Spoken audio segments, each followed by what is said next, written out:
राम राम दोस्तों। आज के दिन क्या हुआ, मेरे पास में काफी लोगों का मैसेज आया कि आप हमें प्रोफेशन टैक्स के बारे में बताइए। क्योंकि प्रोफेशन टैक्स के बारे में एक्चुअल में सब लोग बोलते हैं बहुत इजी होती है, और मैं भी बोलता हूँ बहुत इजी होता है पेमेंट करना।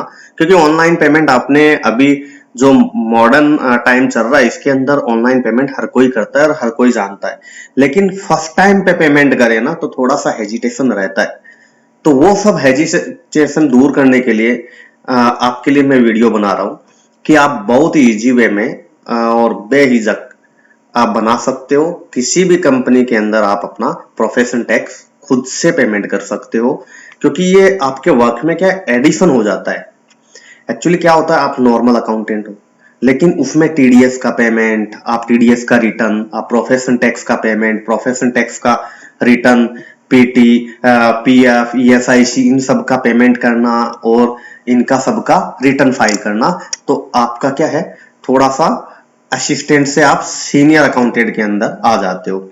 तो वो सब एडिशन कराने के लिए मैं आपको बताने जा रहा हूँ प्रोफेशन टैक्स का पेमेंट कैसे करते हैं। वैसे देखो, मेरा पूरा सीरीज रहेगा जिसके अंदर ना आप जीरो से लेके आप एक सीनियर अकाउंटेंट तक क्या करते हो, क्या वर्क करते हो, वो सारा मैं एनालाइज करूंगा। सब कुछ मैं आपको एक्सप्लेन करूंगा। बस आपका काम ये है कि मेरा हर एक वीडियो आप देखिए अच्छे से, जिससे आपको आपके काम में बहुत अच्छा बेनिफिट मिले। ठीक है, चलो हम लोग टाइम ज्यादा नहीं लेते हुए हम डायरेक्ट चलेंगे।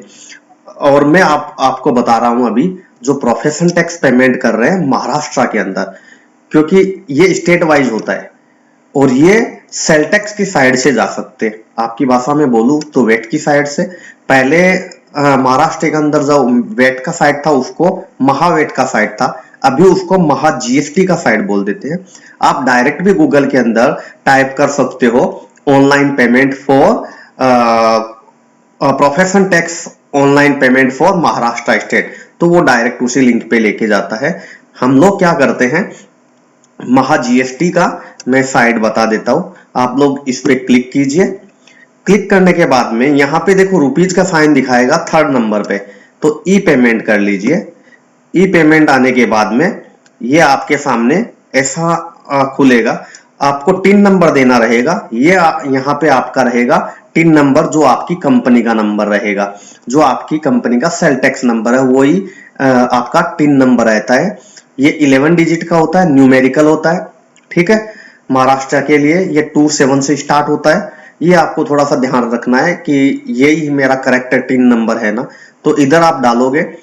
इसमें फर्क क्या होता है देखो, वेट के केस में 11 डिजिट टिन नंबर, उसके साथ में वी। सेल टैक्स के केस में 11 नंबर टिन नंबर और एक अल्फाबेटिक सी।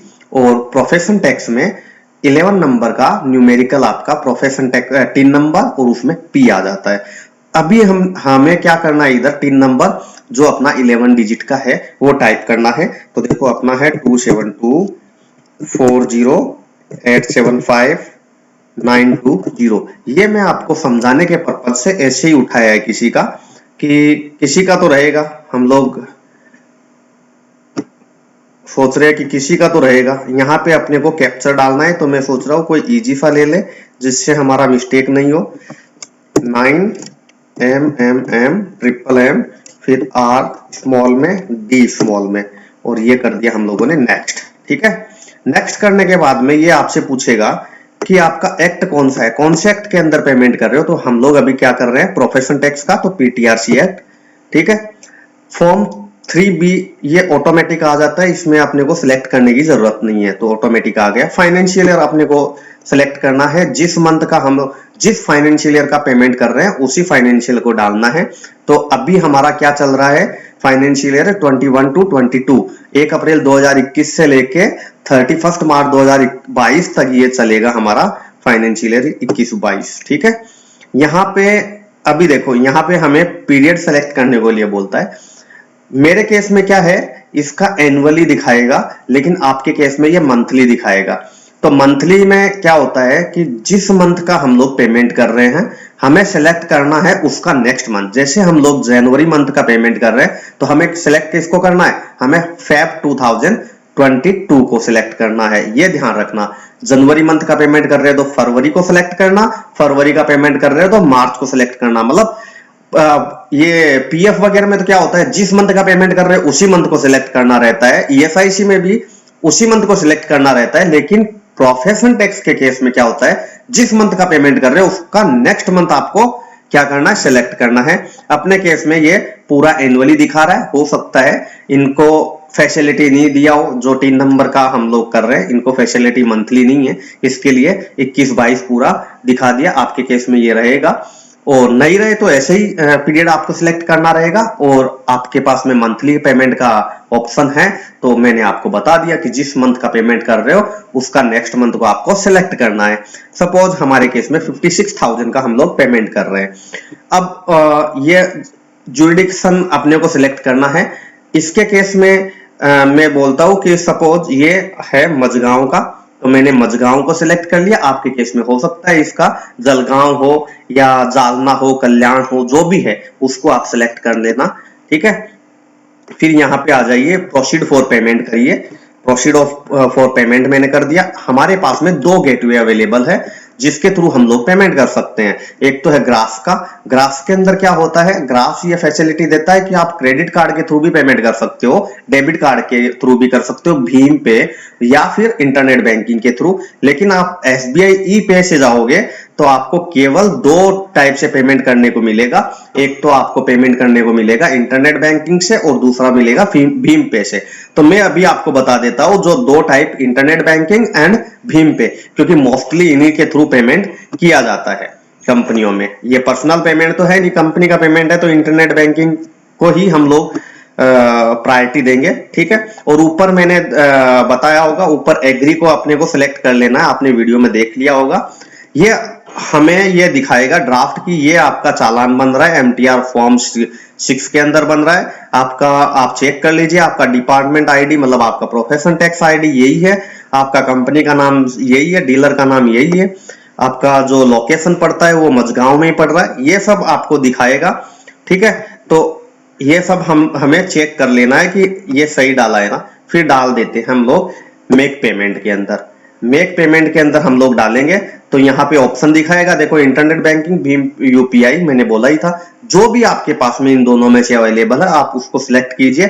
मैं अपने केस में बता देता हूँ इंटरनेट बैंकिंग, ठीक है।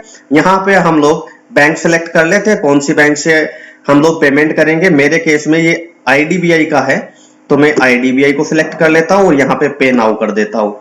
पे नाउ करने के बाद में ये हमारे को आईबीआई के उस पे वेब पे लेके जाएगा और यहाँ पे हमें अपना लॉगिन आईडी डाल देना है और यहाँ पे कैप्च डाल देना है और लॉगिन कर लेना है, जैसे आप नॉर्मल पेमेंट करते हो, इलेक्ट्रिसिटी का करते हो या नॉर्मल नेफ्ट वगैरह करते हो, जो लॉगिन करते हो उसी टाइप से आपको लॉगिन कर देना है और सिंपली पेमेंट कर देना है।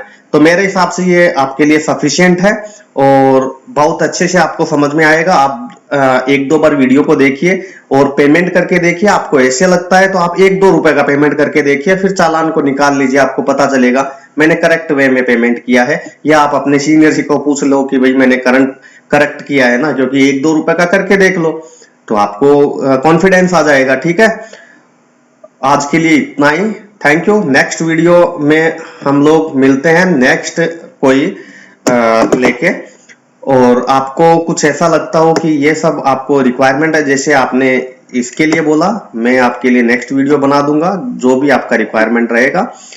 आपको अच्छा लगे तो लाइक कीजिए, सब्सक्राइब कीजिए और शेयर कीजिए अपने फ्रेंड, रिलेटिव, कलीग्स, जिसको भी आपको लगता है कि उसको रिक्वायरमेंट है। थैंक यू वेरी मच इतना टाइम देने के लिए, और ज्यादा से ज्यादा सब्सक्राइब करवाइए जिससे हमारा भी हौसला बुलंद रहे और हम लोग आपके लिए नया वीडियो लेते आते रहे। Thank you.